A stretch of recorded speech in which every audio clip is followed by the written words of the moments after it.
Bienvenidos a Relatos de la Noche Eterna. Antes de comenzar, cuéntame en los comentarios desde dónde nos estás viendo y qué temáticas de terror te gustaría que contemos en próximos videos. Leemos cada mensaje y tomamos en cuenta sus sugerencias. Así que ya lo sabes. Ponte cómodo, apaga la luz y prepárate, porque lo que estás a punto de escuchar no te dejará dormir. Sin más que decir, comencemos. Número 1. El Nahual del Cerro. Nunca creí en las brujas. No en el sentido de las ancianas jorobadas de los cuentos europeos, ni en los sombreros de pico. Mi escepticismo era una armadura forjada en la ciudad, en el asfalto que disuelve la superstición con el ruido de los claxones. Pero el pueblo de San Gregorio, anclado a la falda de la sierra, no tenía asfalto, y el único ruido persistente era el del viento silbando verdades antiguas. Llegué allí por la beca de investigación. Quería documentar las lenguas indígenas en peligro de extinción, pero lo que encontré fue algo que mi mente, acostumbrada a la lógica, se negaba a procesar, un miedo que era una institución, una fuerza telúrica tan real como el cerro que dominaba el horizonte. Me instalé en una casa de adobe prestada, a las afueras. Estaba flanqueada por campos de maíz reseco y más allá, el bosque denso que se abría paso hacia las nubes. Los primeros días fueron de paz engañosa. El silencio era total, solo roto por el canto de los pájaros al amanecer. Pero la gente del pueblo me miraba con una mezcla de curiosidad y lástima. Mi vecina inmediata era doña Elvira, una mujer pequeña con ojos de obsidiana y manos ásperas. La primera tarde, me trajo un plato de frijoles refritos y el primer de una serie de sermones velados. «Joven», me dijo mientras observaba el cerro con una expresión que no era de reverencia, sino de vigilancia. «Usted viene de lejos, de la luz. Pero aquí, la noche es otra cosa. Aquí no hay foco que espante lo que vive en la oscuridad. Tenga cuidado». Le pregunté si se refería a los animales salvajes. Ella sonrió, pero su sonrisa no llegó a sus ojos. «No, hijo, los animales son honestos. Me refiero a la gente que no es gente. A los que andan en dos patas de día y en cuatro o en el aire de noche. Las brujas. Los nahuales». Yo me reí, un sonido hueco y torpe en el vasto silencio. «Doña Elvira, ¿estamos en el siglo XXI? La brujería no es real». Ella dejó el plato y se retiró sin decir una palabra más, dejando tras de sí un rastro de olor a incienso rancio y a tierra mojada. A partir de esa noche, el silencio se rompió. Al principio era sutil. A altas horas de la madrugada, cuando mi grabadora se detenía y la única luz era la de la luna colándose por la ventana, escuchaba ruidos. No eran los ruidos de una casa vieja. Eran sonidos deliberados, como rasguños suaves y secos en el techo de lámina. Como si un gato grande, o tal vez un perro, se paseara lentamente justo encima de mi cabeza. La primera vez, pensé, mustélido. Un zorrillo, un tlacuache. Me levanté y encendí la linterna, pero al asomarme por la ventana, no vi nada. El patio de tierra estaba vacío, inmaculado bajo el plenilunio. Volví a la cama, y entonces el ruido regresó. Pero esta vez no era en el techo. Parecía provenir de la pared exterior, justo al lado de mi oído. Era un sonido de respiración. Una respiración profunda, pausada, y lo suficientemente audible como para erizarme la nuca. Esa noche no dormí. Me quedé inmóvil, agarrando el mango de un cuchillo de cocina, mientras esa respiración se hacía más lenta y pesada, como si la criatura estuviera durmiéndose a pocos centímetros de mí, separada solo por una capa fina de adobe y calorías. A la mañana siguiente, busqué en el patio. No había huellas. Ni de perro, ni de gato, ni de nada. La tierra estaba dura y seca.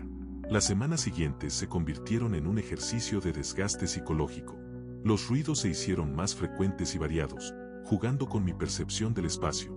A veces era un llanto lejano, agudo y lamentoso, que sonaba exactamente como el de un bebé, pero que venía del cerro. Me contaron que las brujas usan el llanto del niño para atraer a las madres descuidadas. Otras veces, eran carcajadas. No humanas. Era un sonido seco, gutural, que se quebraba como madera vieja y parecía rodar por el suelo de la cocina. Era una risa que me recordaba la advertencia de doña Elvira, los que no son gente. Comencé a desarrollar rituales. Antes de anochecer, cerraba las ventanas y les ponía cuñas. Colocaba un plato de sal junto a la puerta, por si acaso. Dormía con una cruz de palma trenzada bajo la almohada, que me había dado una anciana a la que entrevisté. Mi escepticismo se estaba agrietando, no por la convicción de que las brujas existieran, sino por la certeza de que algo me estaba acechando. La paranoia era un veneno lento y corrosivo.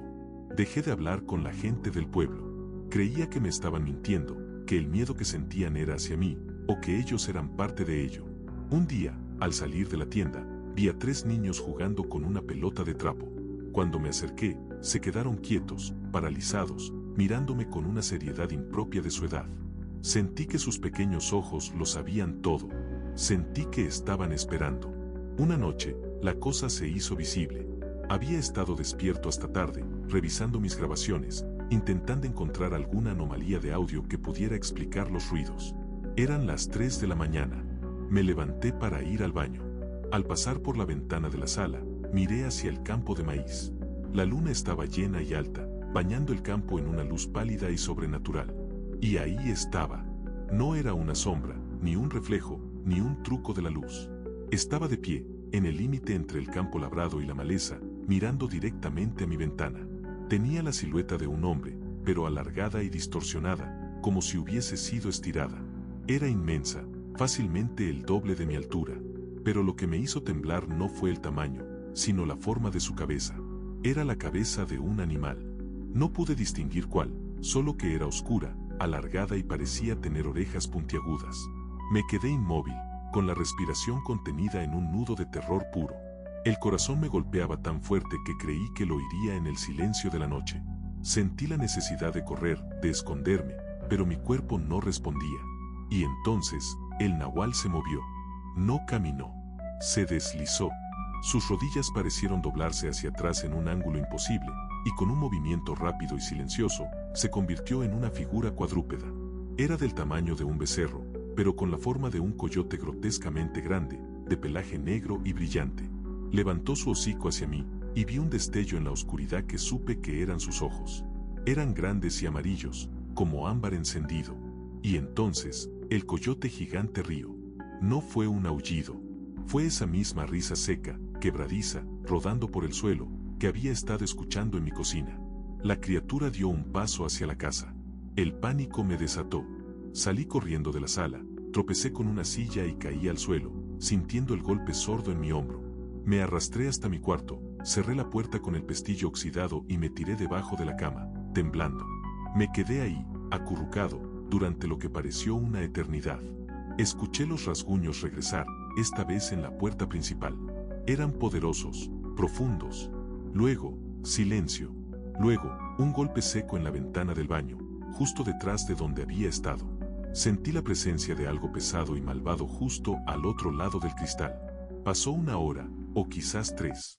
Cuando el sol comenzó a asomar en el horizonte, tiñendo el este de un gris azulado, el terror se disipó, dejando solo un frío punzante. Salí de mi escondite cuando el sol estuvo alto. La puerta de mi casa no tenía ni un rasguño. La ventana del baño estaba intacta. Fui al campo de maíz, el lugar exacto donde había visto la criatura.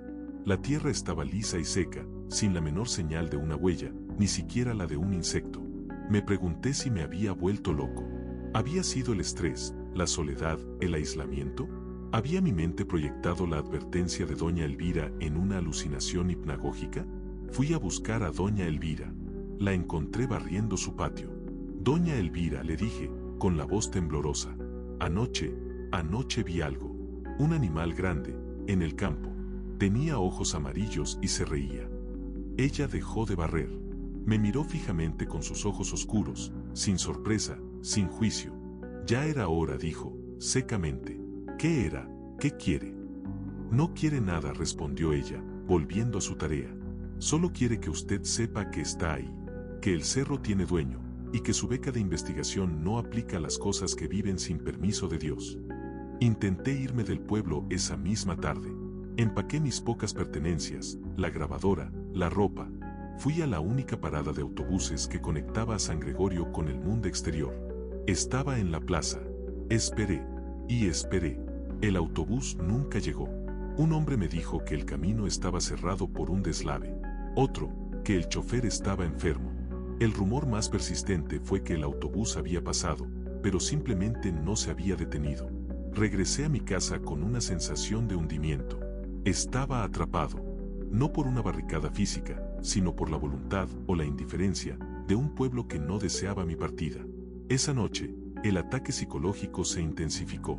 Ya no eran solo ruidos o apariciones. Se metió en mis sueños. Soñé que estaba en mi casa, pero las paredes se deshacían en tierra húmeda y gusanos. Que la cruz de palma que tenía bajo la almohada se desintegraba en polvo negro. Soñé que el nahual estaba parado frente a mí, pero no tenía forma animal ni humana. Era una figura de humo negro que me susurraba palabras en una lengua que yo reconocía de mis grabaciones, pero que no podía entender.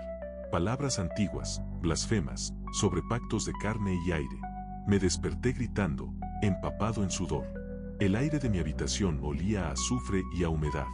Miré el techo, y ahí, en la viga central, no había una mancha de humedad, sino una marca hecha con algo. Era un símbolo tosco, grabado en la madera, un círculo con 3 líneas quebradas cruzándolo, como si una pata de 3 dedos lo hubiera rasgado. La locura llegó entonces, no como un rayo, sino como el ascenso lento de la marea. Dejé de comer. Solo bebía el agua del pozo, aunque me sabía a hierro y a miedo. Dejé mi investigación. Las grabaciones se quedaron apiladas, y cada vez que las miraba, sentía que contenían un mensaje secreto, una verdad oculta que, si la descubría, me mataría.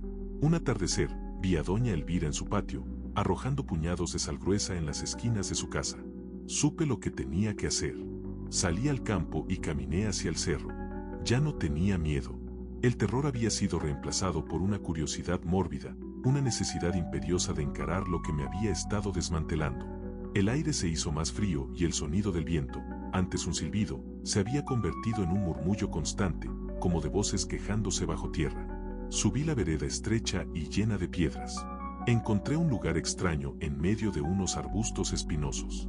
Era una pequeña calva en la tierra, y en su centro había una fogata apagada, rodeada de piedras ennegrecidas. Y ahí, lo vi. No era el nahual gigante. Era una bolsa de cuero vieja y gastada. Estaba amarrada con un cordel de istle y tenía un brillo oscuro en la superficie, como si la hubiesen frotado con grasa animal. La tomé. Estaba caliente, aún con el aire fresco de la tarde. La abrí. Dentro había un revoltijo de cosas imposibles. Huesos pequeños, pulidos y sin forma reconocible. Una mecha de pelo humano enredada con lo que parecía ser pelo de cabra. 3 monedas antiguas, sin denominación, perforadas en el centro. Y en el fondo, envuelta en un trapo sucio, estaba mi credencial de investigador. La que llevaba mi fotografía. La foto me miraba con una expresión de pánico que yo no recordaba haber tenido. En ese momento, comprendí. No era una bruja volando en una escoba. Era el miedo organizado. Era la manipulación de una realidad que yo no entendía, usando símbolos y rituales que destrozaban la lógica de mi ciudad. El nahual no era un coyote, era el espíritu del cerro alimentado por la creencia colectiva, y yo había sido marcado. Mi mente se rompió. Dejé caer la bolsa, que resonó en el silencio, y comencé a correr de vuelta. Pero no regresé a mi casa. Seguí corriendo hacia el pueblo. Cuando llegué, el sol se había puesto. Las pocas luces de las casas estaban apagadas. El pueblo estaba muerto, envuelto en una oscuridad perfecta. Toqué la puerta de doña Elvira con desesperación. Toqué una y otra vez. La puerta se abrió, y ella estaba allí, de pie, con una vela encendida que proyectaba sombras danzantes sobre su rostro. Necesito que me ayude, jadeé. Lo vi, lo toqué, estoy marcado. Ella me miró, y entonces, sus ojos se fueron hacia algo detrás de mí. Me di la vuelta lentamente. Allí, a unos 10 metros de distancia, bajo la farola solitaria de la esquina, había algo. No era el nahual gigante, sino una mujer, pequeña, vestida con un rebozo que ocultaba su rostro, y parada perfectamente inmóvil. Mientras la miraba, sentí que la respiración profunda y pesada que había escuchado en mi pared volvía, pero esta vez, provenía de la mujer. Doña Elvira cerró su puerta sin decir una palabra. Escuché el cerrojo deslizarse. Me quedé solo con la figura. Me acerqué, paso a paso, arrastrado por una necesidad fatal. El miedo se había ido. Solo quedaba la aceptación de la realidad del pueblo. A medida que me acercaba, pude distinguir sus rasgos. El rebozo no ocultaba su rostro, sino que sus facciones estaban borrosas, como si hubieran sido desdibujadas por un dedo húmedo. Su piel era vieja, pero tensa, y sus labios, que se curvaron en una sonrisa lenta, no revelaban dientes, sino una oscuridad húmeda y profunda. Y entonces, vi lo que tenía en sus manos. No era una escoba, sino mi grabadora de audio. Estaba abierta, y en el pequeño micrófono había un mechón de pelo humano enredado. La mujer levantó el dispositivo, y con una voz que era la misma risa gutural y quebradiza que había escuchado toda la noche, me dijo, en un tono que era a la vez anciano e infantil: ¿qué querías documentar, hijito? La verdad. Aquí está. Grábala. Lo último que recuerdo es el clic del botón de grabación y el sonido del viento que ahora era un grito. Cuando me encontraron a la mañana siguiente, me encontraron desnudo, aullando y arañando la tierra en la plaza. Junto a mí estaba mi grabadora. No había sonido grabado, solo el chirrido ininterrumpido y rítmico de lo que, juran los policías, debió haber sido un grillo. Pero yo sé lo que era. Era la respiración. Mi respiración. Y no se ha ido desde entonces. A veces, cuando estoy solo en la celda, el sonido regresa. Y siento un peso sobre el techo. O sobre la pared. Y sé que el nahual del cerro no se llevó mi alma. Se llevó mi mente y la dejó grabando su propia locura, justo aquí, en este cuerpo que ya no reconozco. Y sé que doña Elvira no era la bruja. Era la única que me advertía. Y la figura de la esquina, esa era la verdad del cerro, la que se alimenta de la razón. Y yo soy ahora su documento. Soy la prueba de que el asfalto no siempre gana. Ahora, cuando miro al cielo nocturno desde la pequeña ventana de barrotes, veo un coyote grande y oscuro. Número 2. El hechizo del silencio. La Sierra Mazateca se alzaba como una muralla verde e indiferente contra el cielo de Oaxaca. El pueblo de Atoyac, a más de 2000 metros de altura, era menos un asentamiento que una cicatriz de adobe y teja roja en la rodilla de la montaña. Llegué allí con la arrogancia de mis 25 años y un doctorado recién horneado en etnobotánica, buscando catalogar los usos medicinales de las plantas de altura. Yo era el conocimiento, y el pueblo, mi objeto de estudio. Mi escepticismo era mi brújula. Había leído los informes antropológicos sobre brujería y curanderismo, desechándolos como reliquias culturales.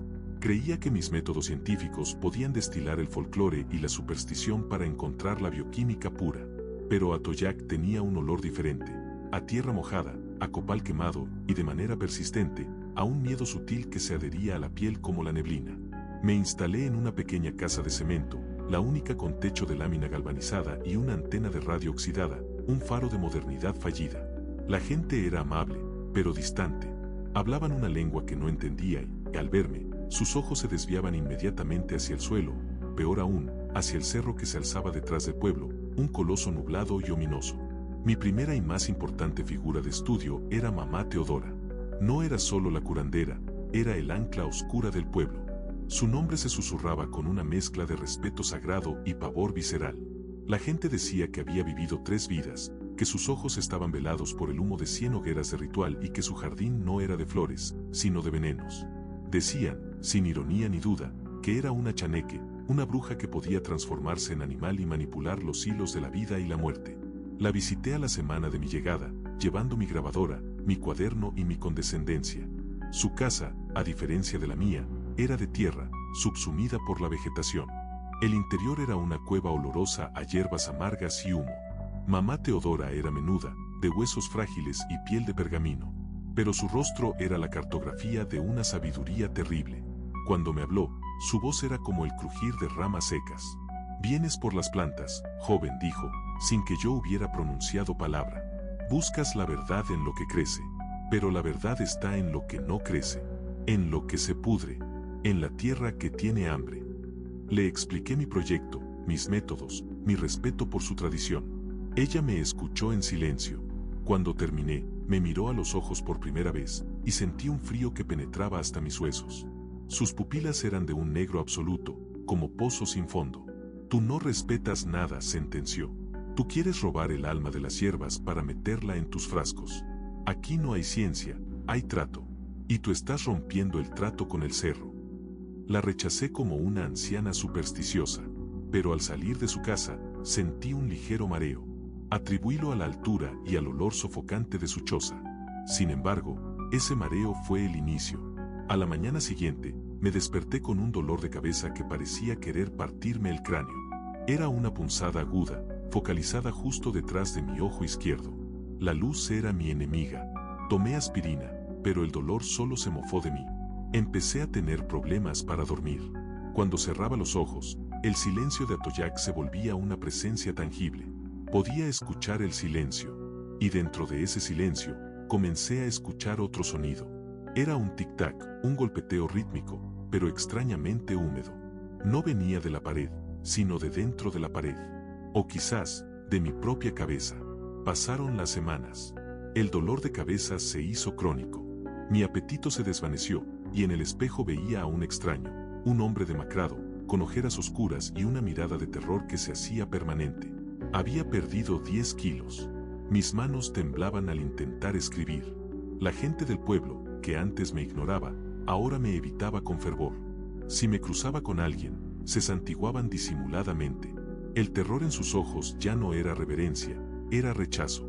Yo era el portador de una mancha. Fui al centro de salud. El joven pasante me diagnosticó estrés, deshidratación y posible migraña. Me recetó un relajante muscular y me sugirió irme. Aquí la altura es engañosa, doctor, me dijo. Hay gente que no la soporta. Pero yo sabía que no era la altura. Era el tic-tac. Se había vuelto más fuerte, más imperativo. Ahora, mientras estaba sentado, trabajando en mi escritorio, el sonido se manifestaba como si alguien estuviera golpeando un tambor diminuto, hecho de carne, justo al lado de mi oído. Tuk, tuk, tuk. Húmedo, constante. Una tarde, mientras clasificaba unas muestras de peyote silvestre que había recolectado, con el debido permiso científico, por supuesto, sentí que el dolor de cabeza explotaba. Me tiré al suelo, sujetándome la cabeza. Al respirar hondo, inhalé un olor distinto, que no pertenecía a mi casa, humedad profunda y dulce, como tierra recién removida y sangre coagulada. Cuando el dolor cesó, abrí los ojos. Y lo vi. Justo en el centro del cuarto, había una pequeña mancha de humedad. No era agua, era tierra mojada, como si alguien hubiera dejado caer una cucharada de lodo. Pero mi casa estaba limpia, de cemento pulido. Me acerqué temblando. Al tocar la tierra, noté que no estaba fría, estaba tibia. La locura, como un río desbordado, comenzó a inundarme. Dejé de dudar de mamá Teodora. Dejé de dudar de los chaneques. Empecé a creer que el cerro estaba vivo y que me estaba digiriendo lentamente. La tierra era su saliva. El tic-tac, sus latidos. Mi paranoia se centró en un solo punto, mamá Teodora y sus tratos. Yo había roto el equilibrio. Al robar las plantas con mi ciencia, había atraído la atención del espíritu guardián. El pueblo me temía porque sabían que el cerro me estaba reclamando, y que si me quedaba, él se llevaría a más personas. Yo era la ofrenda viva. Comencé a buscar en mis muestras de herbolaria, no por la química, sino por el veneno. Encontré una planta que mamá Teodora usaba para alejar la sombra, el cacahuaxóchitl. Se dice que su flor negra, bebida en té, causa un sueño profundo del que el espíritu puede no regresar. Una noche, en medio de una tormenta eléctrica que hacía temblar la lámina de mi techo, el tic-tac se aceleró. Era frenético. Tuk, tuk, tuk, tuk. Se unió un nuevo sonido, un arrastre. Lento, pesado, como si una serpiente gigante se deslizara por la pared exterior de mi casa. Me acurruqué en la cama, cubierto con mi cobija. Y entonces, justo encima de mí, sentí el peso. Algo se había posado sobre mi techo. Era un peso silencioso y enorme. Sentí que la lámina se hundía levemente, gimiendo bajo la presión. La forma de la criatura era imprecisa en mi mente, pero sabía que era cuadrúpeda, que era pesada y que no era de este mundo. Tuk, tuk, tuk. De repente, el tic-tac se detuvo, y fue reemplazado por la voz. Una voz seca, susurrante, que parecía filtrarse por las mínimas rendijas de las paredes de cemento. Era la voz de una anciana, pero distorsionada, como si hablara a través de agua estancada. Duérmete, hijo del frasco. El pacto te llama. Era mamá Teodora, o la cosa que se hacía pasar por ella. El terror me congeló. Me levanté y encendí todas las luces. Miré por la ventana. La tormenta había cesado. El cerro, en la distancia, parecía observarme, su contorno oscuro y macizo. En mi puerta, había un objeto, una ofrenda. Era una jícara de barro, y dentro había una mezcla de miel de maguey y tierra de cementerio. Y flotando, una única flor de cacahuaxóchitl, negra y mortal. Supe que el mensaje era doble, la invitación al sueño profundo, y la burla de mi ciencia. Yo había buscado el veneno, y ella me lo había servido en mi propia puerta. Pero no era el veneno lo que me aterraba. Era el pequeño objeto que flotaba al lado de la flor. Era mi dedo. No el dedo entero, sino la punta de mi índice derecho, el que usaba para presionar el botón de la grabadora y para manipular las muestras de laboratorio. Estaba perfectamente limpio, pálido y flotando en la miel como un camarón macabro. Grité, un grito largo, animal, que se perdió en la inmensidad de la sierra. Caí hacia atrás, y al hacerlo, vi mi mano. Mi índice estaba intacto. Tenía los 5 dedos. Miré la jícara de nuevo. El dedo seguía allí. La disociación fue instantánea. Estaba viendo un dedo, o la ilusión de un dedo. ¿Era un símbolo? ¿El cerro me había robado el juicio? El objeto flotante me miraba, y yo sentí el dolor fantasma en mi mano. El colapso total ocurrió 3 días después. Dejé de salir. Mi única actividad era sentarme en el centro de la habitación, con la grabadora encendida. Quería capturar el tic-tac, la voz, la prueba. La grabadora no captaba nada. Solo el silencio de la alta montaña, roto por mi propia respiración irregular. Una noche, me armé de valor y decidí ir a confrontar a mamá Teodora, o huir, o entregarme. Me puse una chaqueta y salí. El pueblo estaba oscuro y en silencio, más que nunca. Al pasar por la casa de doña Juana, la mujer que me había vendido el café, escuché un sonido. Era un llanto. El llanto de un bebé.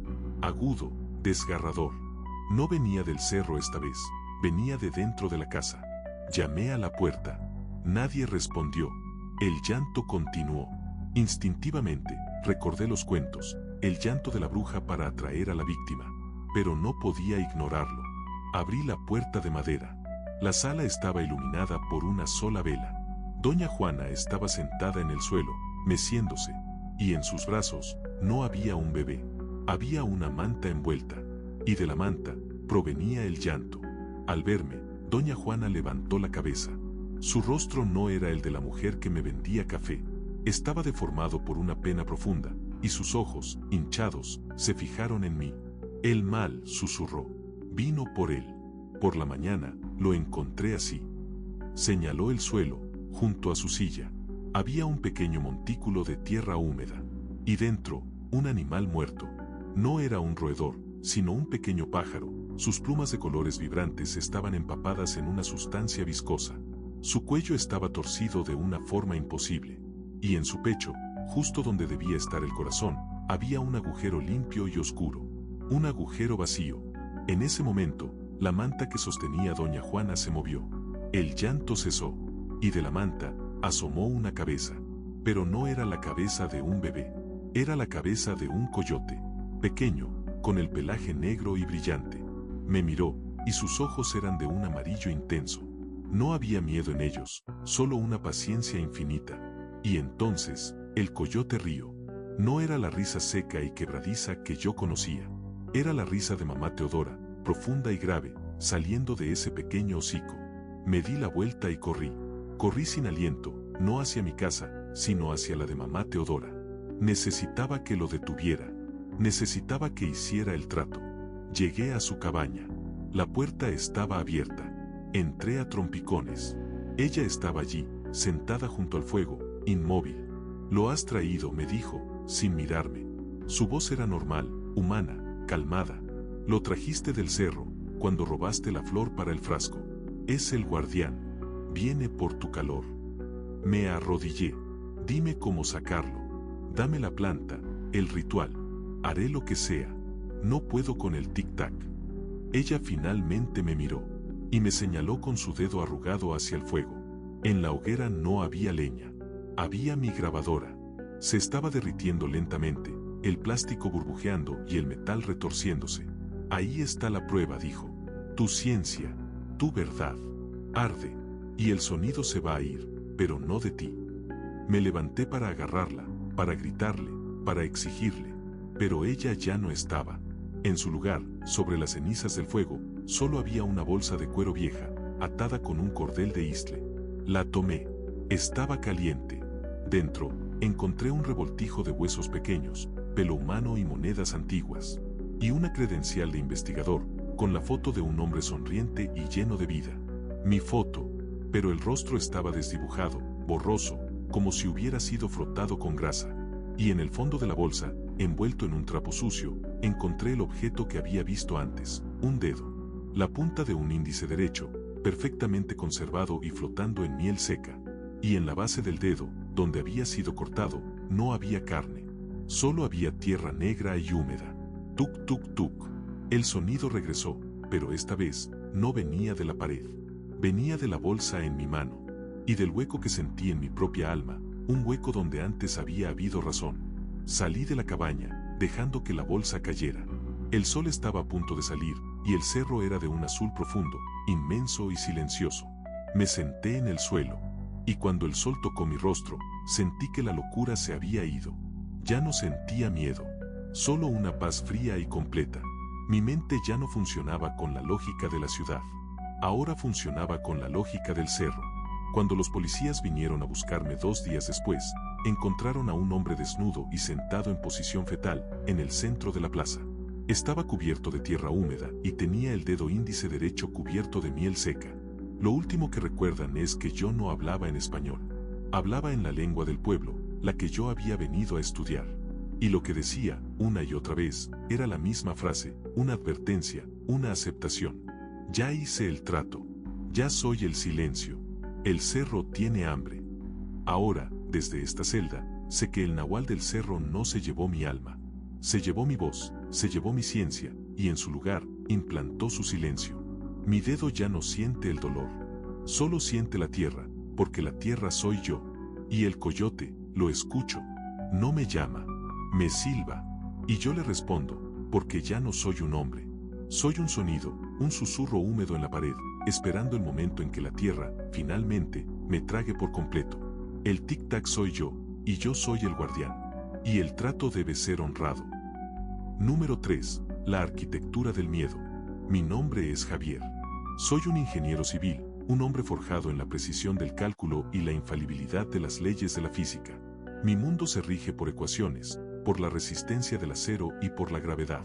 Cuando me asignaron la construcción del puente del río Culebra en las profundidades de la selva veracruzana, lo vi como el pináculo de mi carrera, domar la naturaleza, imponer la lógica humana sobre el caos verde. Pero el caos tenía una voluntad propia, una voluntad antigua, envuelta en neblina y en el susurro de hojas de palma. Llegué al campamento base a finales de abril. La humedad era una mordaza. El aire olía a tierra podrida, a flores de dulce putrefacción y al almizcle espeso del río. El puente del río Culebra no era solo un proyecto, era una necesidad geopolítica, un enlace vital. Mi equipo se componía de una veintena de hombres, algunos locales, la mayoría traídos de la capital, tan escépticos y cínicos como yo. El primer indicio de que mis planos no valían nada en ese lugar vino de don Faustino, el capataz local. Un hombre curtido, de piel oscura y ojos que habían visto demasiada selva y demasiado tiempo. Ingeniero, me dijo una mañana, señalando el bosque con un machete. Aquí no se pone el primer pilote sin pedir permiso. Yo sonreí, condescendiente. Don Faustino, el permiso lo tengo del gobierno. Los permisos de construcción están firmados. Él negó con la cabeza, su rostro inmutable. No el permiso de los hombres. El permiso de la doña. Ella cuida el río y el cerro que lo alimenta. Ella es la ley antigua. Si usted no le da algo, ella toma lo que quiera. Le ordené que se pusiera a trabajar. Yo era el orden, él era la superstición. Mi arrogancia, pensé, era mi mejor defensa. Le ordené que se pusiera a trabajar. Yo era el orden, él era la superstición. Mi arrogancia, pensé, era mi mejor defensa. El problema comenzó con el concreto. Un elemento tan simple, tan predecible. Necesitábamos fraguado lento para los pilotes de cimentación, dada la alta humedad. Pero el concreto se comportaba de manera errática. Un lote se secaba en minutos, agrietándose antes de que pudiéramos vibrarlo, inutilizando la mezcla. Otro lote, preparado con las mismas proporciones de agua, cemento y aditivos, permanecía líquido durante horas, con una viscosidad enfermiza que parecía desafiar la química. Atribuí la falla a la calidad de los materiales locales. Pedí pruebas de laboratorio, cambié de proveedor. Pero el caos continuó. Mis bitácoras, llenas de cálculos precisos, empezaron a parecer notas de un alquimista loco. La realidad, la materialidad de mis elementos constructivos, estaba fallando. Luego vino el sabotaje, o lo que mi mente estructurada insistía en llamar sabotaje. Encontramos objetos extraños en el sitio de las pilas. Una mañana, la cuadrilla de la armadura encontró un nido de lodo trenzado con espinas y pelo de animal en el centro del encofrado del pilote A3. Estaba justo donde debía ir el centro de gravedad.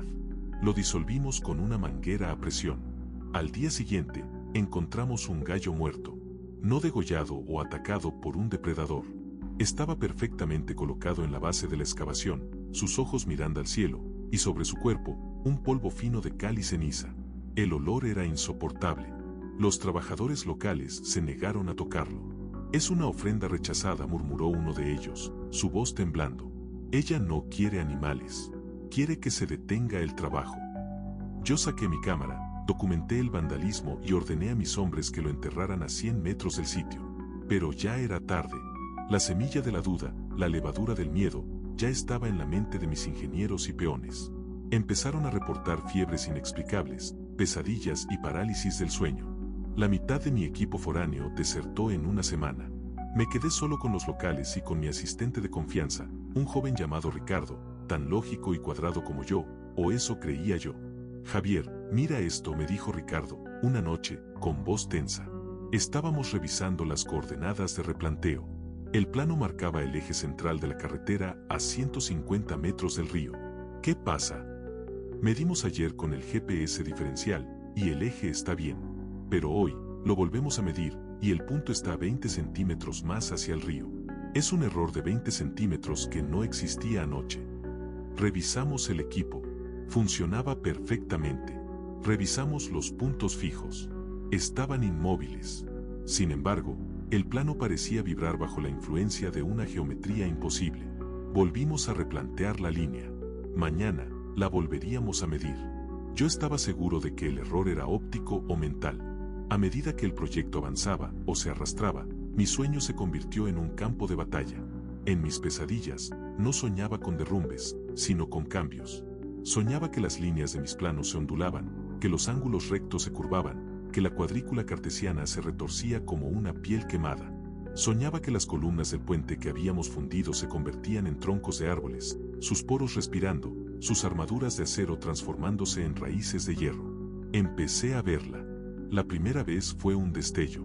Estábamos fundiendo la primera zapata de soporte, un trabajo colosal. La tierra temblaba por la maquinaria. Levanté la vista hacia la línea de árboles, a unos 50 metros. Y la vi. Era una figura de mujer, inmensa, vestida con un huipil blanco de telar grueso, tan blanco que parecía reflejar la luz lunar en pleno día. No tenía rostro. O más bien, su rostro estaba hecho de sombras, un vacío en el que solo destacaban dos puntos luminosos y amarillos, como los ojos de un felino nocturno. Estaba parada justo donde el río comenzaba a serpentear más rápido. Me miraba, no con ira, sino con una curiosidad helada. Sentí que no me veía a mí, sino a la estructura de hormigón detrás de mí, y supe que ella no era una mujer, sino la encarnación del lugar, la dueña del caos. Grité, y mis trabajadores me miraron extrañados. Cuando volví a mirar, ya no estaba. Solo el bosque inmutable. Mi mente, entrenada para la certeza, comenzó a desintegrarse. ¿Qué había pasado con los 20 centímetros? ¿El error de medición se había movido? ¿O la tierra misma se había movido? Comencé a obsesionarme con el pilote B2. Según mis cálculos, y la resistencia del suelo, debía tener una profundidad de 30 metros. Habíamos perforado 32 metros y llenado con concreto. Una tarde, me senté en el campamento, revisando mis planos por 10ª vez. Ricardo me había abandonado, asustado por las enfermedades que atribuía a la brujería.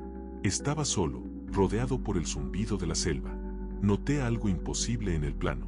En el corte transversal del pilote B2, el cajetín de mi firma, con la fecha y la hora, estaba escrito a mano y con mi pluma, pero con una letra que no era la mía. Decía, profundidad, 35 metros. El río exige 3 más. Sentí náuseas. Revisé la bitácora original, el archivo digital. Todo decía 32 metros. Nadie había tocado el plano en físico, solo yo. Pero ahí estaba el número 35, escrito con mi tinta, con mi pluma, pero con una caligrafía que parecía haber sido forzada sobre mis propios trazos. Salí a la intemperie. La noche era densa, y la luna apenas se colaba por el dosel de la selva. Fui al pilote B2. Era una columna maciza de hormigón. La toqué. Estaba fría. Y entonces, escuché el sonido. Era un golpe seco, como el de un martillo golpeando una roca en las profundidades. Un sonido hueco, sordo. Venía de dentro del pilote B2. Me arrodillé, pegué mi oído al hormigón y lo escuché de nuevo. Toc, toc, toc. Rítmico y lento. Era como si alguien estuviera tratando de excavar desde dentro. Y me di cuenta, no era un intento de salir. Era un intento de entrar. Algo estaba hincando su camino hacia abajo, hacia el fondo del río, hacia la tierra, forzando la estructura a ceder a la voluntad del cerro. Mi formación de ingeniero me gritaba, falla estructural. Revisa los cálculos de tensión. Demuele y vuelve a empezar. Pero mi cuerpo, mi alma, me decía otra cosa, es la doña. Está ajustando tus cuentas. Pasé las siguientes 48 horas sin dormir. Mi única defensa era la luz y el café. Encendí todos los generadores y apunté los reflectores hacia el pilote B2, inundando el sitio con una luz blanca e histérica. Los golpes no cesaron, pero se hicieron más lentos, como si la luz la molestara. En ese estado de vigilia forzada, empecé a ver las cosas. Las sombras del campamento se movían de forma independiente. Las hojas de los árboles vibraban con una risa silenciosa. Empecé a encontrar patrones en la forma en que el musgo crecía en el hormigón, patrones que se parecían a ideogramas antiguos, a las marcas que había visto en las piedras ceremoniales en el pueblo. Ella me estaba escribiendo, usando el mundo material como su papel. La gente del pueblo, que todavía trabajaba, me miraba con lástima. Sabían que yo estaba perdiendo la batalla. El clímax llegó a la tercera noche. Estaba junto al pilote B2, con una lámpara en la mano y una pistola en la otra, una estupidez, pensándolo bien, ¿contra qué iba a disparar? El golpeo se había detenido. Hubo un silencio total. Un silencio que se sentía más pesado que el ruido de la maquinaria. Y entonces, sin un crujido, sin un estruendo, la tierra cedió. No fue un derrumbe explosivo. Fue una implosión lenta, como si el suelo debajo del pilote B2 se hubiera convertido en agua. La columna de hormigón, de 32 metros y toneladas de peso, simplemente se hundió, suavemente, con un sonido de succión repugnante, desapareciendo bajo la superficie de la tierra húmeda. Donde había estado el soporte más importante del puente, ahora había un pozo liso, perfectamente circular, de barro negro y burbujeante. No había habido deslizamiento de tierra, ni falla en el acero. El concreto había sido disuelto, no por un ácido químico, sino por la voluntad de la tierra misma. Me desplomé en el suelo, soltando la lámpara. El pozo olía a fondo de río, a fango y a miel fermentada. Y desde el centro del pozo, donde el pilote B2 había desaparecido, escuché una voz. No era el susurro en el aire. Era una voz que venía de las entrañas de la tierra, articulada a través del gorgoteo de las burbujas de barro. Te faltaron 3 metros, ingeniero. 3 metros para el trato. Me levanté y corrí. Corrí sin detenerme, abandonando los planos, el campamento, mi vida. La selva me persiguió con sus sonidos y sus sombras. El río, al que yo había intentado cruzar con mi lógica de acero, se rió con el gorgoteo del barro. Los policías me encontraron 3 días después, a 20 kilómetros del sitio, caminando en círculos, desnudo y cubierto de barro. Cuando me trajeron aquí, a este lugar donde las paredes son blancas y la luz es constante, me diagnosticaron psicosis inducida por estrés y privación del sueño. Pero yo sé la verdad. Mi mente ya no puede procesar un ángulo recto sin sentir náuseas. Mi única certeza es la inseguridad del cimiento. El pilote B2 no se hundió, fue succionado. Y yo sé por qué, la doña no quería un puente. Quería que mi lógica se hundiera en su fango. Quería que mi ciencia se disolviera en el caos primigenio. El peor tormento no son los barrotes, sino el tic-tac que ha reemplazado los cálculos en mi cabeza. Es el sonido de la tierra respirando, rítmico, húmedo. Y a veces, cuando estoy en la celda más oscura, miro la pared y veo que no es solo pintura blanca. Veo los patrones del musgo, los ideogramas de la bruja. Y en el centro de la pared, veo una línea perfectamente recta, dibujada con una precisión que supera la de mi mejor teodolito. Y sé que esa línea es la única cosa real que queda en mi universo. Es la marca que me dejó la doña. Una línea que, cuando me acerco a mirarla, se mueve 20 centímetros hacia el costado. Ella no me mató. Me convirtió en un plano vivo, un documento arquitectónico de su poder. Un lugar donde la lógica se niega a fraguar y el miedo es la única estructura permanente. Y yo, Javier, el ingeniero, ya no construyo puentes. Ahora soy el pozo. Y el pozo tiene hambre. Número 4. La cronista y el aroma eterno. Mi nombre es Ana. O al menos, ese era el nombre que firmaba mis artículos académicos. Soy historiadora, una disciplinada excavadora de verdades enterradas bajo siglos de papel. Mi especialidad, los juicios de la Inquisición en el Virreinato de Nueva España y la convergencia entre el fervor católico y las antiguas prácticas indígenas, particularmente lo que los cronistas llamaban la herejía de las flores y el humo. Creía que la historia era lógica, que las supersticiones eran solo datos mal clasificados. Mi viaje me llevó a San Cristóbal de las Casas, Chiapas, una ciudad colonial que se siente suspendida en el tiempo, una burbuja fría y húmeda en la selva, donde cada esquina huele a copal quemado y a piedra vieja. Me instalé en una casona del siglo XVII, con techos altos y vigas de madera gruesa. El aire era denso, saturado con la dulzura punzante del incienso ceremonial. Para mí, era el aroma del trabajo, el perfume de los siglos que estaba dispuesta a descifrar. Mi objetivo era el archivo de la diócesis, una mole de piedra que guardaba los secretos de los siglos coloniales. Pasé semanas sumergida en legajos amarillentos, mis manos cubiertas del polvo fino de la historia muerta. Estaba buscando cualquier mención a la leyenda local de las 11 culpables, 11 mujeres otziles y ladinas que supuestamente fueron juzgadas y ejecutadas por nahualismo, la capacidad de transformarse en animal, en 1745.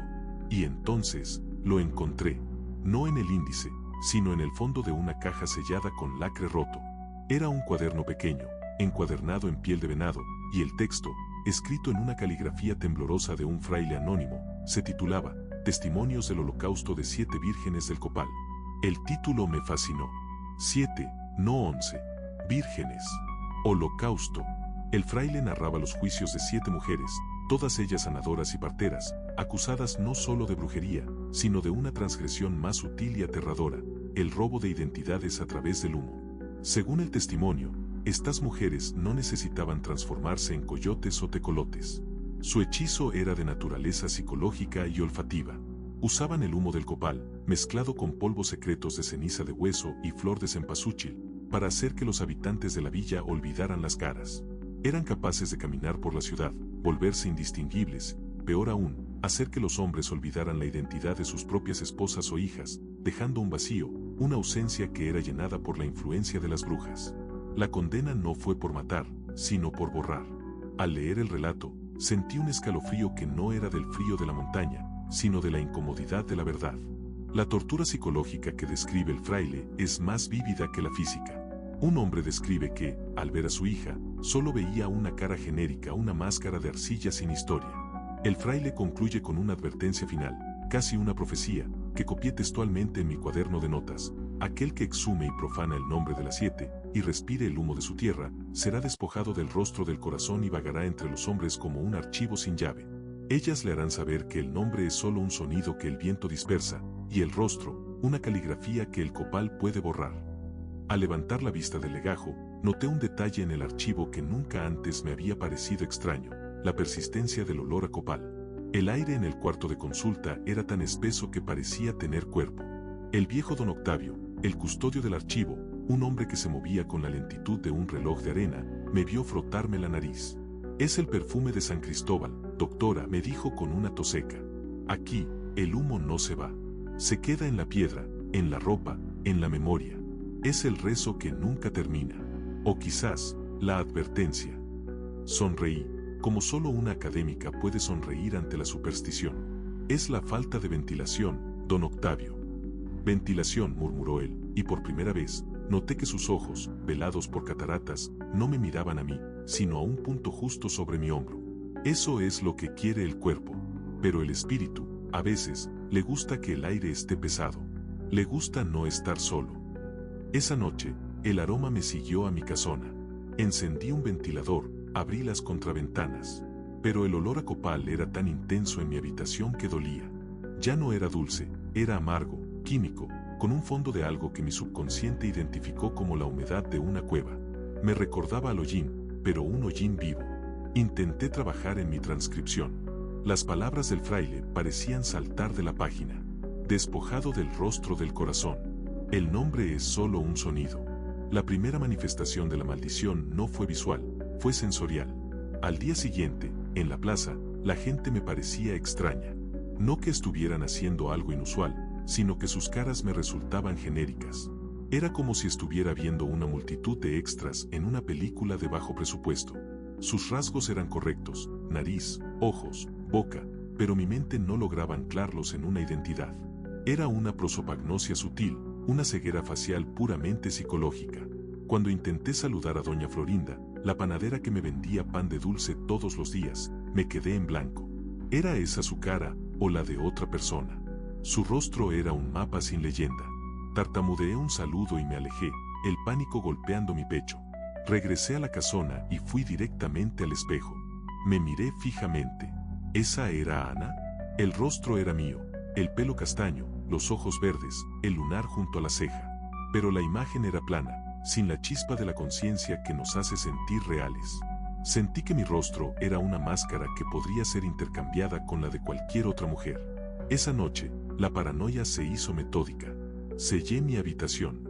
Usé toallas húmedas para bloquear el espacio bajo la puerta y tapé cada grieta. Quería expulsar el copal. Quería expulsar el olvido. Pero el olor se intensificó. Ahora, el aroma no venía de afuera. Parecía emanar de la propia madera de la casa.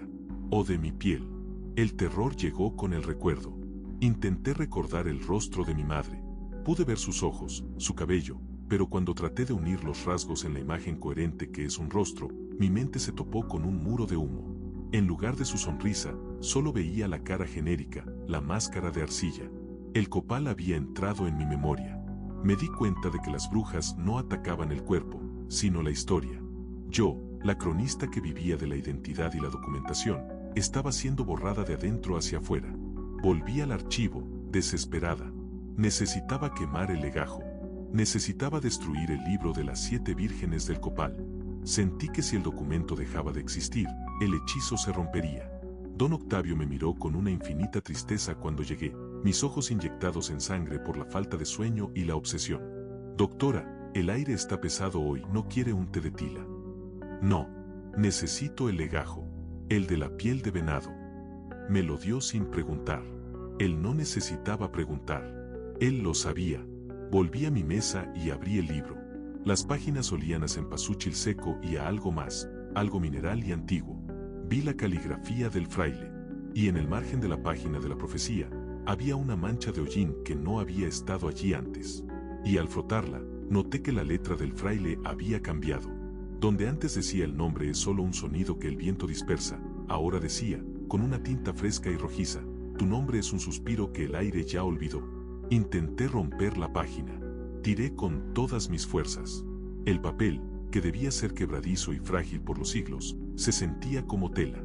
Duro, flexible, imposible de rasgar.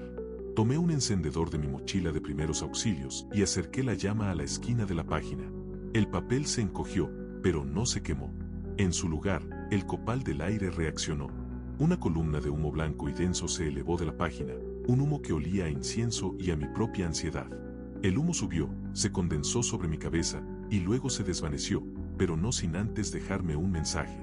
Justo en el centro del legajo, en el espacio vacío que el fraile había dejado para un dibujo, ahora había un rostro.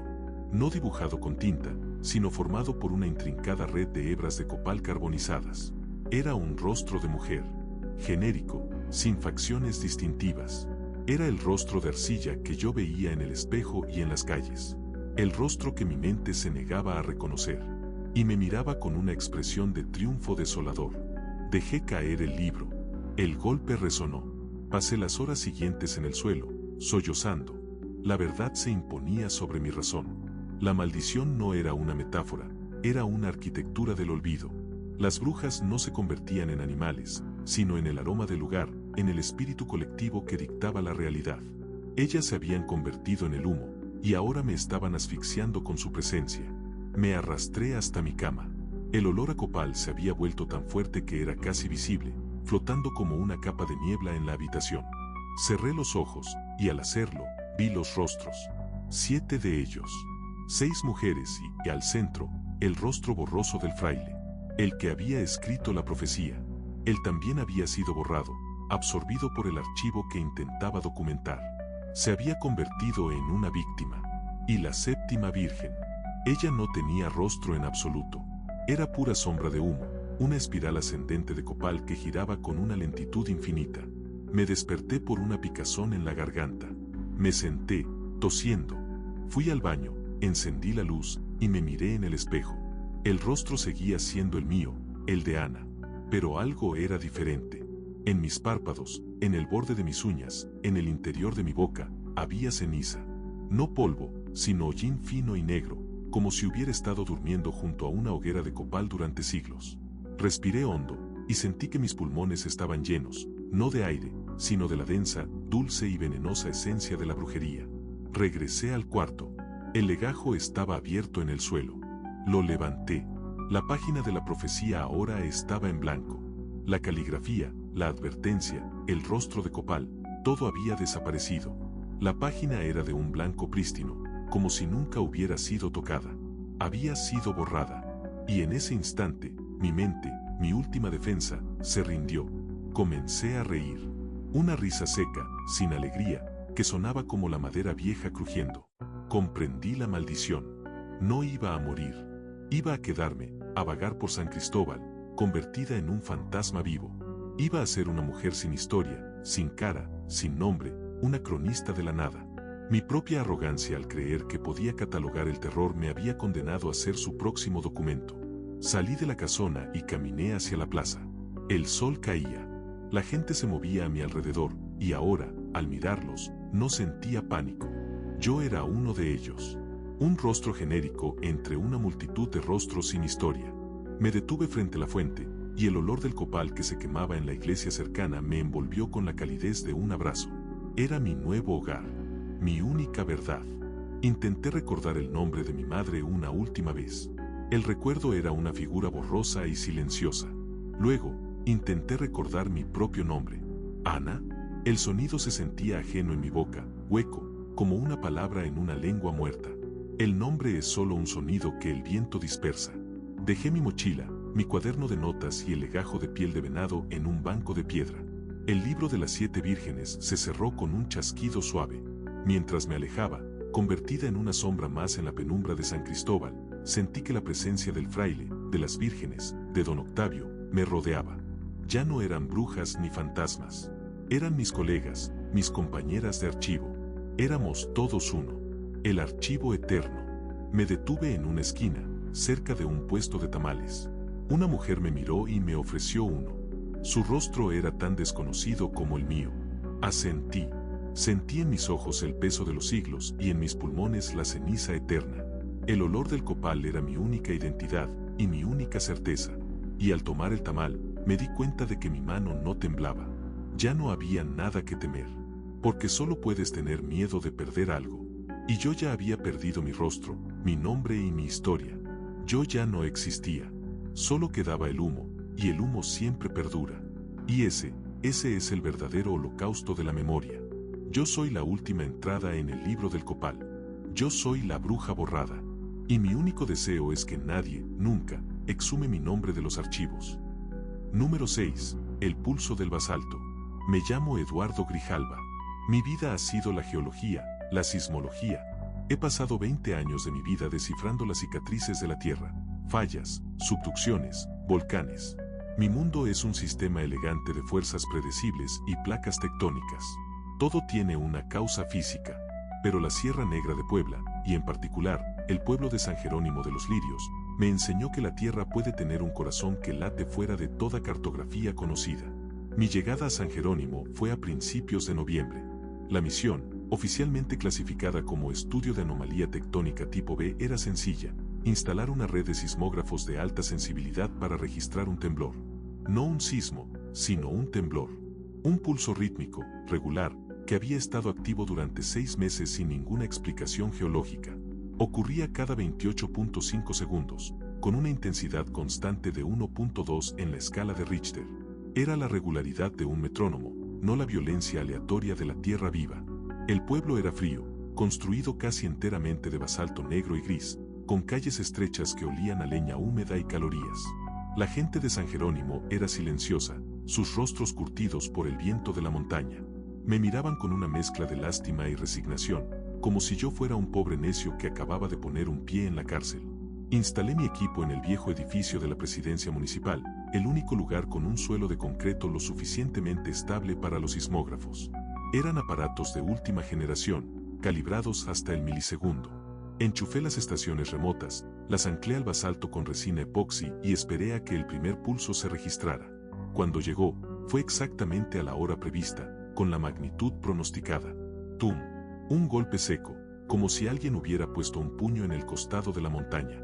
En la pantalla del sismógrafo, el patrón era espeluznante en su perfección, una onda senoidal casi pura, subiendo, bajando y muriendo, solo para repetirse exactamente 28.5 segundos después. Los primeros días los dediqué a la negación científica. Busqué fallas en el equipo. ¿Era un generador defectuoso? ¿Una vibración industrial?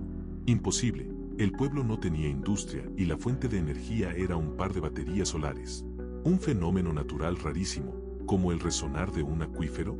Fui descartando hipótesis una por una, pero el pulso seguía allí, inmutable.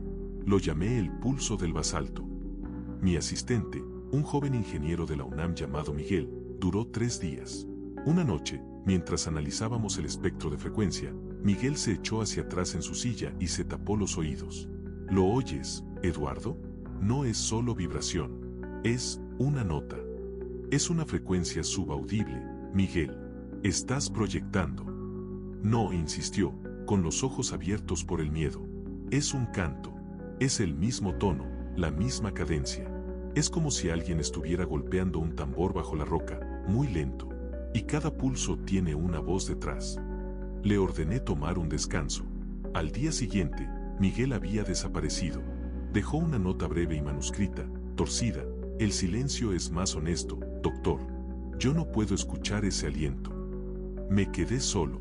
Mi fe en la razón, mi única compañera. El primer encuentro con lo que los lugareños llaman la tejedora de la roca fue casual. O eso creí. Al amanecer del 6º día, estaba caminando hacia la estación remota 3, que estaba cerca de la cúspide de un pequeño cerro. Encontré una mujer, anciana, sentada sobre una piedra de basalto pulido. Estaba tejiendo. No lana, sino ramas secas, raíces finas y fragmentos de obsidiana. Era doña Sabina. Los pocos habitantes del pueblo me habían advertido sobre ella. Vive con el cerro, ingeniero. Y el cerro le obedece. Me acerqué, con la intención de ser cortés. Buenos días, señora. Disculpe, ¿sabe si alguien ha estado cerca de mi equipo? Son las cajas negras con la antena. Ella no levantó la vista. Sus dedos, gruesos como raíces de maguey, se movían con una velocidad pasmosa, tejiendo una estructura cóncava y espiralada, incrustando los filos oscuros de la obsidiana. Usted es el hombre que está tratando de detener el aliento, ¿verdad? Su voz era ronca y baja, como el roce de 2 piedras. Solo estoy midiendo un pulso sísmico. Es un fenómeno de resonancia que... Ella me interrumpió, por fin alzando la mirada. Sus ojos eran opacos, lechosos, sin un color definido, como si hubieran absorbido toda la luz y solo reflejaran la oscuridad de las vetas de la tierra. El pulso no es de la montaña, hijo, es de la abuela. Y no es resonancia, es el telar. Cada 28.5 segundos, ella ajusta la trama. ¿La trama de qué, doña Sabina? Ella sonrió. Fue una visión terrible. Una boca desdentada, oscura, y la sonrisa no llegaba a sus ojos. La trama de la realidad, doctor. Las casas se quedan quietas, las caras se mantienen en su lugar, el río corre siempre en la misma dirección, porque ella está tejiendo. Si ella suelta el telar, todo se deshilacha. Y usted está aquí con sus máquinas de metal, tratando de medir la aguja. En ese momento, el pulso del basalto llegó. ¡Tum! Fuerte. Sentí la vibración en mis huesos. Doña Sabina no se inmutó. La observaba. En el pico de la vibración, vi algo que me rompió la lógica. El tejido que tenía en sus manos no vibró, se detuvo. Durante una fracción de segundo, la tela de raíces y obsidiana se quedó perfectamente inmóvil, en un acto que desafiaba la inercia. Y luego, cuando el pulso decayó, siguió tejiendo. Regresé a la presidencia, intentando racionalizar el encuentro. Una anciana excéntrica, una superstición local. Nada que afectara el modelo de predicción sísmica. Pero el pulso del basalto comenzó a afectarme. El ritmo se incrustó en mi subconsciente. Cada 28.5 segundos, mi reloj biológico, mi atención, se paralizaba a la espera del TUM. Empecé a usar tapones para los oídos, pero el pulso era demasiado grave, lo sentía en el pecho, como una arritmia externa. La paranoia se manifestó de forma geométrica. En mi visor de datos, empecé a superponer la onda sísmica sobre las fotografías de las casas de San Jerónimo.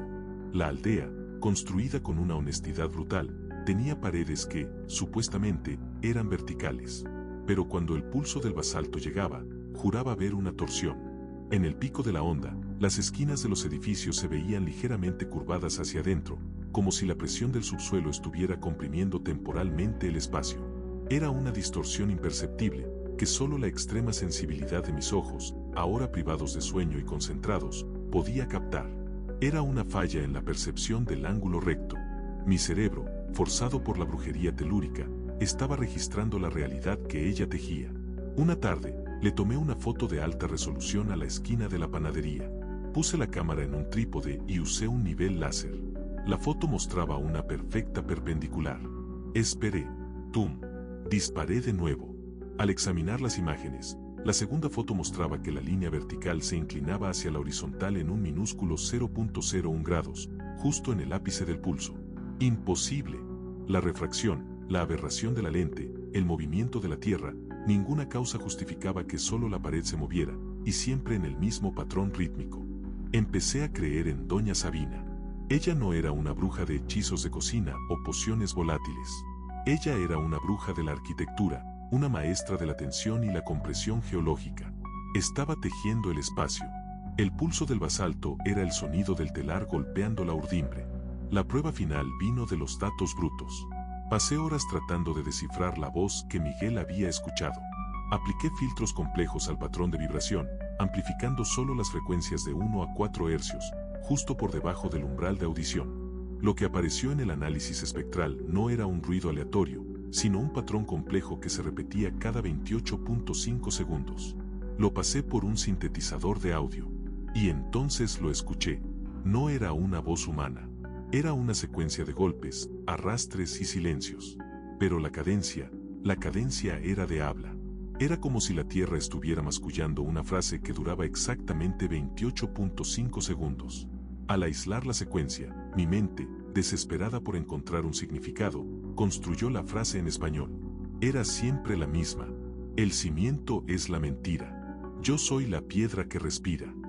Al escuchar la voz de la Tierra, que era la voz del pulso del basalto, y que era, supuse, la voz de Doña Sabina, mi realidad se hizo añicos. La obsesión me consumió. El epicentro del pulso, según mis triangulaciones sísmicas, se encontraba precisamente bajo la casa de Doña Sabina, en la cima del cerro. Decidí que la única manera de detener el deshilachado de mi realidad era detener el telar. Me armé con un martillo percutor y subí la colina a medianoche. La luna estaba oculta por una niebla baja que olía a copal o a ceniza de basalto. Ya no podía distinguir. El pulso del basalto era ensordecedor en mis oídos internos. Sentía que mi propio corazón estaba sincronizado con el tum de la tierra. Llegué a la pequeña casa de basalto de Doña Sabina. No había luz. El olor a tierra húmeda era potentísimo. La puerta estaba sin llave. Entré. El interior no era como yo había imaginado. No había velas, ni altares, ni parafernalia de brujería. Solo la estera de petate, un fogón apagado, y en el centro exacto de la habitación, el lugar del epicentro, había un hoyo. No era un agujero cualquiera. Era un pozo minero, revestido de basalto, que descendía en espiral hacia la negrura insondeable del subsuelo. Y el pozo no olía a humedad, sino a aire viejo, como el de una tumba abierta. Doña Sabina no estaba, pero a un lado del pozo, sobre la estera, encontré el telar. El objeto que había estado tejiendo. Era un cuenco cóncavo, casi terminado, hecho de ramas secas y cientos de fragmentos de obsidiana perfectamente incrustados. Y al tocarlo, sentí el tum. El pulso del basalto no venía del cuenco, sino de mí. Al tocar la obsidiana, el ritmo no se había detenido, se había transferido. Sentí el golpe seco en mi diafragma, en mis oídos, en la base de mi cráneo. El cuenco, el telar, no era el amplificador de la bruja, era el capacitor. Y yo acababa de conectar a mi propio sistema nervioso la frecuencia de la Tierra. En ese momento, vi mi reflejo en un fragmento de obsidiana. Mis ojos estaban oscuros, como los de Doña Sabina, opacos. Y mi rostro Mi rostro no mostraba miedo ni pánico, sino una calma metódica, una aceptación que me heló la sangre. Tomé el martillo percutor, en un último intento desesperado por ser el geólogo Eduardo, golpeé el suelo de basalto junto al pozo. El impacto fue seco y brutal. El temblor no se detuvo, pero lo que sí se detuvo fue el pulso de mi propio corazón. En medio del silencio ensordecedor que siguió, me di cuenta de que no oía mi propia sangre latiendo en mis oídos. El único ritmo que existía en mi mundo, la única cadencia de la vida, era el tum, tum, tum, regular del pulso del basalto. Mi corazón se había silenciado, sustituido por el ritmo de la tierra. Me arrastré hasta el borde del pozo. Miré hacia abajo. En la oscuridad, no vi el fondo, pero vi la luz. Una luz rojiza, tenue, que se elevaba en el pozo. Era el vapor de la corteza, el aliento de la roca madre. Y de esa luz, escuché la voz, ya no a través del sintetizador, sino directamente en mi médula espinal. Bienvenido, Eduardo. El cimiento es la mentira. Tú eres la piedra que respira. No había derrotado a la tejedora. Me había convertido en ella. O más bien, en su ancla. Ahora mi cuerpo era el punto de resonancia, mi mente, el registro sísmico. Estaba condenado a sentir el pulso de la tierra cada 28.5 segundos, a percibir las casas curvándose, a saber que la realidad que vemos es solo una tela tensada por la voluntad de la abuela del subsuelo. Me quedé allí, solo, en la casa sin paredes, al borde del pozo. Puse el martillo percutor a un lado. Ya no lo necesitaba. Yo era la herramienta. Yo era la vibración. Levanté el telar de obsidiana y lo abracé. Era mi mapa, mi tabla de leyes, mi último y único dato. Lo abracé y sentí que la ceniza del basalto se mezclaba con mi piel. Dicen que me encontraron sentado allí, al borde del pozo, mirando la pared. Cuando me preguntaron mi nombre, yo no respondí Eduardo. Respondí con el ritmo. Tum, tum, tum. Ahora vivo en un lugar blanco, con paredes perfectamente rectas y suelos de mármol que sé que mienten. Los médicos me dan pastillas para la ansiedad, pero sé que no pueden medicar la geología. Yo ya no soy un hombre. Soy un punto fijo en la corteza, el lugar donde la bruja de la tierra ancló su hechizo. Mi única tarea es mantener el ritmo. Cada 28.5 segundos, mi pecho se contrae. No para respirar, sino para pulsar. Y en ese pulso, envío la señal de vuelta, la trama se mantiene. Todo sigue igual. La realidad ha sido tejida por la bruja. Y yo soy el hilo más fuerte. A veces, por las noches, me acerco a la pared de mi habitación. Y cuando el pulso llega, puedo ver la esquina. Y sonrío, porque sé que en ese instante, por 0.01 grados, la pared se curva, la línea recta se dobla, y la lógica de Eduardo Grijalva se rompe, una y otra vez, al ritmo constante, ineludible, del basalto que respira. Y juro que si me esfuerzo, puedo escuchar, a través del hormigón, el susurro bajo mis pies. Tu cimiento es la mentira. Yo soy la piedra que respira. Y yo respondo, con el latido de mi pecho muerto, el tum, tum, que no cesará jamás. Soy el geólogo y soy el temblor. Y solo puedo esperar el momento en que la tejedora decida que el patrón está completo y me absorba por completo en la negrura de la roca. Y así terminan estas historias. Hay cosas que no tienen explicación, y otras que simplemente preferimos no entender. ¿Tú qué crees? ¿Fue real o solo producto de la imaginación? Déjalo en los comentarios y, si te atreves, comparte si te ha pasado algo parecido. Esto fue Relatos de la Noche Eterna, donde el terror apenas comienza.